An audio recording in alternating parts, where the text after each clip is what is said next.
Hi friends, welcome to Chintapalli fishing channel. ఈ వీడియోని మీరు లాస్ట్ వరకు చూడండి అన్న, చాలా ఇంట్రెస్టింగ్ అయితే ఉంటుంది. ఇక్కడ బీచ్ని గొయ్యలేంక తవ్వుతున్నారు, కాలు మాత్రం నుసుగు వచ్చి అయితే కాదు. తుఫాన్ కారణంగా మేమైతే వేటలకు వెళ్ళలేదు. వేటలకు వెళ్ళపోయి ఖాళీగా ఉండి ఏం చేస్తాం, కాయడానికి అయితే వచ్చామన్నా. వచ్చే ముందు మనకు ఎర్రలు కావాలి కదా, ఎర్రలు కావాలంటే మనకు భూమిలో నుంచి తవ్వితే మనకు నల్లి లేదా పెట్టుకోళ్ళు అనేది దొరుకుతాయి. మాకైతే నల్లిలు దొరకలేదు అన్న, పెట్టుకోళ్ళు అయితే దొరికాయి. అవి ఎలాగ ఉంటాయో చూపిస్తాను చూడండి. వీటిల్లో పెట్టుకోళ్ళు అంటారు. మాకైతే తక్కువ దొరికాయి. మా వాడు ఇప్పుడు చాలా స్పీడ్గా అయితే ఉన్నాడు, ఎర్రలు పగలు కొడుతున్నాడు. ఎర్రలు పగలు కొట్టాక చాలా బాగా తీసుకోవాలి, లేకపోతే మనకు గుచ్చేస్తాయి.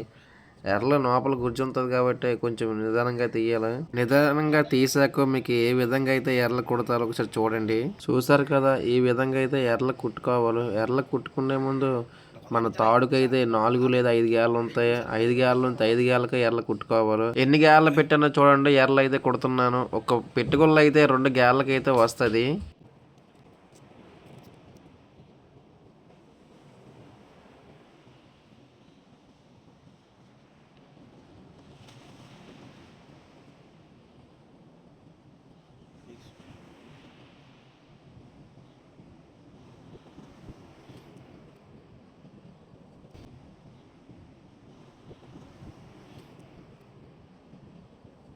ఇప్పుడైతే ఎర్రలు కుట్టడం అయితే అయిపోయింది ఫ్రెండ్స్. సముద్రంలోకి ఏ విధంగా ఇరిస్తానని చూడండి. ఇక్కడ నుంచి అయితే ఎంత లాంగ్ అయితే ఇరిస్తానో, ఎంత దూరం అయితే ఇరిస్తానో చూడండి. మనం సన్నంతో వేస్తున్నాం కాబట్టి కొంచెం నిదానంగా చూసుకొని విరుచుకోవాలి. చూసాం కదా మన తవ్వ అయితే ఎంత సన్నంగా ఉందో. అప్పుడు మనం గట్టిగా ఇరిసామంటే తవ్వ తెగిపోయి ఎటు వెళ్ళిపోద్ది మనకే తెలియదు. అప్పుడు చూడండి, ఇలాగే స్లోగా ఇరసాలి. ఇరిసాడు కదా, ఇరిసాక అయితే కొంచెం మనం వెనక్కి రావాలి. ఎందుకంటే సముద్రంకి కొంచెం గట్టెల్లా ఇరిస్తాము. ఇరిసేసి కొంచెం మనం పట్టుకుంటే దాని సైకి ఏదో మనం తెలుస్తుంది. ఇప్పుడైతే మా వాడు చూస్తున్నాడు ఎలాగో ఏటి దాని సైకి ఏటిని. గాలిదోడైతే పట్టుకొని ఉండాలన్న దరి కదా. అప్పుడులోకి అయితే మా వాడు ఇంకోడు గాలిదోడ రెడీ చేస్తున్నాడు. ఏ విధంగా రెడీ చేస్తున్నాడని చూపిస్తాను చూడండి అన్న.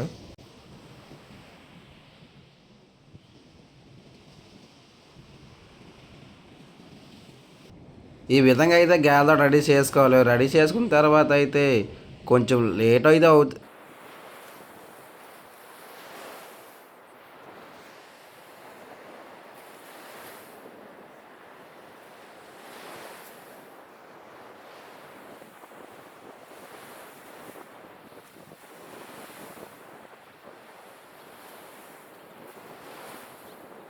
గాలిదోడ మోదేకుండా చూసారు కదన్న. గాలిదోడ మోదేకుంటే ఖాళీగా వెళ్ళదు కదా, దానికోసం ఒక బుడిద మోదాలి. బుడిద మోదాక మళ్ళీ ఇందాకలాగా సేమ్ ఎర్రలు కుట్టాలి.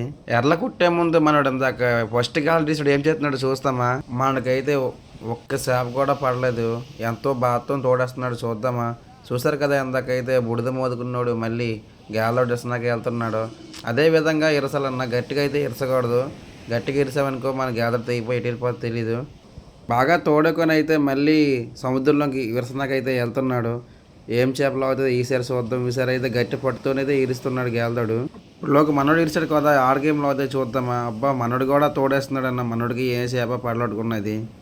ఈరోజు మాత్రం అదృష్టం బాగలేదు, చాలా సీరియస్గా అయితే తోడేస్తున్నాడు. ఏం చేస్తాడు. తోడుకుంటున్న మనోడికి చిన్న చేప అయితే వచ్చింది. ఆ చేప చూద్దాం చూడండి అన్న. చాలా చిన్న చేప.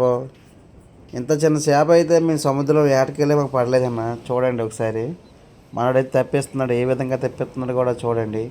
ఈ చేపను అయితే బొరకీలు అంటారన్న. చాలా చిన్న చేప, దీన్ని మేము ఏం చేసుకోవాలి కూడా మాకు తెలియట్లేదు. మా వాడైతే కోపం వచ్చి సముద్రంలో ఇరిసేసాడు. ఇరిసేసాక చేప ఎలా వెళ్ళిపోతుందో చూడండి. మన వాళ్ళకైతే చేపలు లాగలేదని నన్ను అయితే ఇరసమన్నాలు. నాకేమో అదృష్టం ఎలాగ ఉంటుందని ఇరసమని అన్నాలు. ఇరిసే ముందు ఫస్ట్ మనం గేలాలకైతే ఎర్రలు కుట్టుకోవాలి కదన్న. ఫస్ట్ అయితే ఒక్కొక్క కమ్మ అయితే కుట్టుకొని అయితే మొత్తం 5 కమ్మలు అని చెప్పాను కదా, అదే 5 కమ్మలకి లైన్కి కుట్టుకోవాలి. కుట్టుకున్న తర్వాత అయితే ఏ విధంగా అయితే ఇరుస్తాను ఇప్పుడు చూడండి. ఇలాగైతే మనం స్లోగా రిమ్కొని వెళ్ళాలి. స్పీడ్గా తాడు తెగిపోయి వెళ్ళిపోద్ది. చూసారు కదా, ఇరిసాను. నాకేం చేప లాగుతుంది మీకు చూపిస్తాను చూడండి. ఇరిసాకైతే 2 నిమిషాలు 3 నిమిషాలు అయితే పట్టుకొని ఉండాలి. బా, మన అదృష్టం ఎలాగ ఉందో అయితే కానీ మనకైతే 2 చేపలు లాగాయన్న. ఒకసారి ఒక చేప. మరి ఈ చేపల పేర్లు ఏంటో మరి మనం తెలుసుకుంటామా. చేపల పేర్లు అయితే ఇప్పుడు చెప్తాను చూడండి. నేను ఫస్ట్ పట్టుకునే చేప పేరు అయితే జల్ల అంటారు. ఇది మన ధరల్లో అయితే ఎక్కువ శాతం దొరకదు. మా ఇల్లు అయితే కొంచెం దొరుకుతాయి. ఇవి సైజ్ అయితే ధరలు అయితే ఇదే సైజు ఉంటుంది అన్న. పెద్దదైతే పెరగదు. పెద్దది దొరకాలంటే కొంచెం కష్టం. తర్వాత చూపించిన చేప పేరు అయితే చూరంగా అంటారు. మరికొన్ని ఇంట్రెస్టింగ్ వీడియోలతో వస్తాను. బాయ్.